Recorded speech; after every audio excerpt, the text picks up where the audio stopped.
अस्सलामुअलैकुम, नमस्कार, आदाब। मैं हूं आपका दोस्त निहाल अख्तर पयामी और आप देखना शुरू कर चुके हैं आपका अपना चैनल गांव मोहल्ला।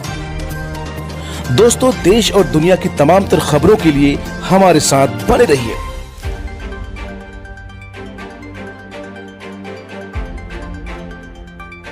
स्वागत है आपका गांव मोहल्ला के इस खास बुलेटिन में, जहां हम आपको बिहार के साथ साथ देश और दुनिया की तमाम बड़ी खबरों से कराएंगे रूबरू। मैं हूं संध्या। आइए जानते हैं आज की बड़ी खबरों को।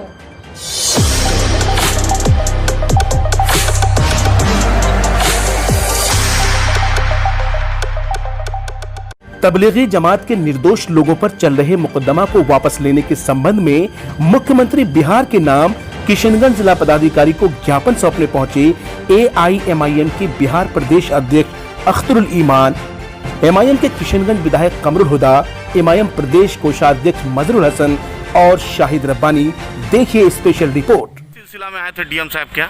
अब मामला ये है कि कोविड-19 का जब सरकार विफल हो गई तो इसको भी कहीं न कहीं धर्म से जोड़ दिया और नतीजा ये है कि तबलीगी जमात के साधु संत, जिसको राजनीति से कोई सरोकार नहीं होता और जिस मुल्क में ये कहा जाता है कि मेहमान देवता के समान है, सरकार के इशारे पर और जनसंघ के और RSS के मीडिया के दुष्प्रचार के नतीजे में तबलीगी जमात के लोगों पर नाजायज़ मुकदमा किया गया और कोविड का एक्ट लगाया गया और फॉरेन सिविल एक्ट के तहत उन पर मुकदमा दायर किया गया है। और ये भी मामला ये है कि देश के विभिन्न जगहों पर मद्रास हाईकोर्ट ने इस केस को एडमिट ही नहीं किया। औरंगाबाद बेंच ने महाराष्ट्र के तमाम तर केस को गलत साबित करते हुए ये कहा कि ये मीडिया का दुष्प्रचार है और तबलीगी जमात के लोगों को बलि का बकरा बनाया गया, इसको FIR को रद्द किया जाए। आगामी विधानसभा चुनाव को लेकर सभी पार्टियों की तैयारियां जोरों पर है। इंडियन यूनियन मुस्लिम लीग ने 30 सीटों पर उम्मीदवार उतारने की घोषणा की है। किशनगंज मुख्यालय में आयोजित प्रेस कॉन्फ्रेंस के दौरान पार्टी के प्रदेश अध्यक्ष हाजी नईम ने कहा कि हमने कई दलों से गठबंधन करने की कोशिश की, लेकिन कहीं से सकारात्मक परिणाम नजर नहीं आया, इसलिए हमने बिहार के 30 सीटों पर चुनाव लड़ने का फैसला लिया है।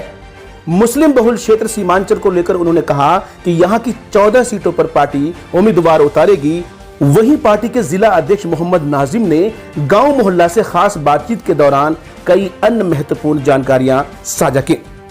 प्रेस कॉन्फ्रेंस में आज बताया कि पूरा बिहार में 30 सीट में इलेक्शन लड़ेंगे और सीमा अंचल में 14 सीट पर इलेक्शन लड़ेंगे, उन्होंने आज घोषणा किया। सर, सीमांचल की 14 सीटों का मतलब ये हुआ कि किशनगंज के जितने भी विधानसभा क्षेत्र हैं तमाम जगहों पर? जी।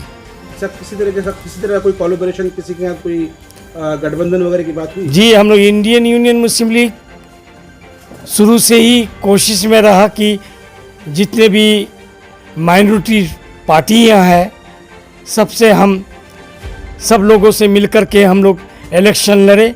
हम लोग सारे लोग के पास गए भी थे। सर नईम साहब जैसे हमारे बिहार प्रदेश अध्यक्ष बोले कि मगर उन लोग जो है इस पर कोई ध्यान नहीं दिए। MIM सांसद इम्तियाज जलील की धमकी, मस्जिद नहीं खुले तो सड़क पर पढ़ेंगे नमाज। कोरोना वायरस के बढ़ते मामलों के बीच MIM के सांसद इम्तियाज जलील ने सड़क पर नमाज पढ़ने की धमकी दी है। असदुद्दीन ओवैसी की पार्टी MIM के सांसद इम्तियाज अली ने कहा कि जब सरकार नीट और JEE की परीक्षा आयोजित करा सकती है, सभी व्यवसाय, दुकान, बाजार, कारखाने खोल सकती है, सभी ट्रेन और उड़ानों को संचालित कर सकती है, तो क्या सरकार धार्मिक स्थलों को नहीं खोल सकती? शिक्षक वेतन को लेकर बिहार सरकार ने लिया एक और बड़ा फैसला। बिहार में शिक्षकों को लेकर नीतीश सरकार कई फैसले ले रही है ताकि शिक्षकों की तरफ से कोई बड़ी दिक्कत खड़ी ना हो सके। आपको बता दें कि अब बिहार में नौकरी कर रहे शिक्षकों को SBI द्वारा वेतन जारी किया जाएगा। इसको लेकर MUO पर भी हस्ताक्षर हो चुके हैं। खबर के अनुसार वर्तमान में शिक्षकों का वेतन भुगतान नामित नोडल बैंक के द्वारा किया जा रहा था, किंतु नामित नोडल बैंक के द्वारा वेतन भुगतान करने में कई तरह की परेशानियां उत्पन्न हो रही थी। आरजेडी के जिस नेता को लोकसभा में चुनाव हरवाया उसे ही पार्टी ने बनाया बिहार में स्टार प्रचारक। कन्हैया कुमार के चुनाव लड़ने पर सस्पेंस। बिहार विधानसभा चुनाव में अब ज्यादा वक्त नहीं बचा है। सभी गठबंधन अपने अपने दलों को मजबूत करने में जुटे हैं। ऐसे में कयास लगाए जा रहे हैं कि इस बार आरजेडी को वाम दलों का समर्थन मिल सकता है। सत्ताधारी पार्टी को पटकनी देने के लिए इस बार महागठबंधन में वाम दलों के शामिल होने के संकेत मिले हैं। ऐसा हुआ तो 2019 के लोकसभा चुनावों में लेफ्ट के स्टार प्रचारक और सीपीआई नेता कन्हैया कुमार महागठबंधन के लिए प्रचार करते नजर आ सकते हैं। सुप्रीम कोर्ट का आदेश, 30 सितंबर से पहले यूनिवर्सिटी ले एग्जाम वरना छात्र नहीं हो सकेंगे प्रमोट। सुप्रीम कोर्ट ने यूजीसी के विश्वविद्यालयों के अंतिम वर्ष के छात्रों के एग्जाम कराने के लिए 6 जुलाई को जारी सर्कुलर को जारी रखा है। कोर्ट ने कहा कि राज्य के छात्रों को अगली कक्षा में प्रमोट कराने के लिए एग्जाम्स कराने चाहिए। साथ ही कोर्ट ने यह भी कहा कि आपदा प्रबंधन अधिनियम के तहत राज्य में महामारी को देखते हुए परीक्षा स्थगित की जा सकती है। परीक्षा की डेट्स को लेकर यूजीसी राज्यों के साथ सलाह मशवरा कर सकती है। सुशांत सिंह राजपूत सुसाइड केस, रिया चक्रवर्ती से सीबीआई कर रही पूछताछ। सुशांत सिंह राजपूत मौत मामले में आज सीबीआई की जांच का 8वां दिन है। जांच के 8वें दिन सीबीआई ने इस मामले के मुख्य आरोपी रिया चक्रवर्ती को पूछताछ के लिए बुलाया है। इससे पहले सीबीआई ने गुरुवार को रिया चक्रवर्ती के भाई शौविक चक्रवर्ती से 14 घंटे पूछताछ की। वहीं गुरुवार को ही रिया चक्रवर्ती के पिता इंद्रजीत चक्रवर्ती से ईडी ने पूछताछ की। जेईई नीट परीक्षा को लेकर सरकार पूरी तरह तैयार। शिक्षा मंत्री बोले, परीक्षा टली तो छात्रों का साल होगा खराब। जेईई मेंस और नीट की परीक्षा को लेकर जहां एक तरफ राजनीति गर्म है, वहीं दूसरी तरफ सरकार भी अब इसे लेकर सख्त हो गई है। केंद्रीय शिक्षा मंत्री रमेश पोखरियाल ने कहा, जो लोग परीक्षा टालने की बात कर रहे हैं वह ये नहीं जानते कि परीक्षा टालने से छात्रों का 1 साल बर्बाद हो जाएगा और कोई भी छात्र यह नहीं चाहेगा कि उसका 1 साल बर्बाद हो।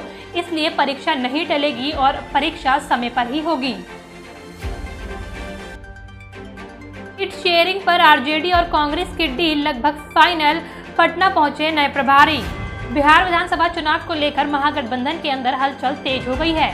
खासकर सीटों को लेकर सभी पार्टियां एक दूसरे से संपर्क साधने में लगी हुई हैं। कांग्रेस के प्रभारी सचिव गुरुवार की शाम पटना पहुंचे। अशोक कुमार ने खुलासा किया कि आरजेडी और कांग्रेस के बीच सीटों के बंटवारे को लेकर शीर्ष स्तर पर वार्ता चल रही है। मुहर्रम पर ताजिया निकालने की सुप्रीम कोर्ट ने नहीं दी मंजूरी। सुप्रीम कोर्ट ने मुहर्रम पर देश भर में जुलूस निकालने की अनुमति देने से इनकार कर दिया है। सिया धर्मगुरु मौलाना कल्बे जव्वाद ने पूरे देश में मुहर्रम जुलूस निकालने की मांग वाली याचिका दायर की थी, जिस पर सुनवाई करते हुए कोर्ट ने ताजिया जुलूस निकालने की इजाजत देने से इनकार कर दिया है। सुप्रीम कोर्ट ने कहा कि सामान्य आदेश की अनुमति अराजकता पैदा कर सकती है। सुनवाई के दौरान सुप्रीम कोर्ट ने कहा कि विशेष समुदाय को कोविड को फैलाने के लिए लक्षित किया जाएगा। हम उन आदेशों को पारित नहीं करेंगे जो इतने लोगों के स्वास्थ्य को जोखिम में डाल सकते हैं। कोरोना काल में ही होंगे बिहार विधानसभा चुनाव, सुप्रीम कोर्ट ने लगाई मोहर। बिहार में कोरोना काल में चुनाव होंगे, अब इस पर सुप्रीम कोर्ट ने मोहर लगा दी है।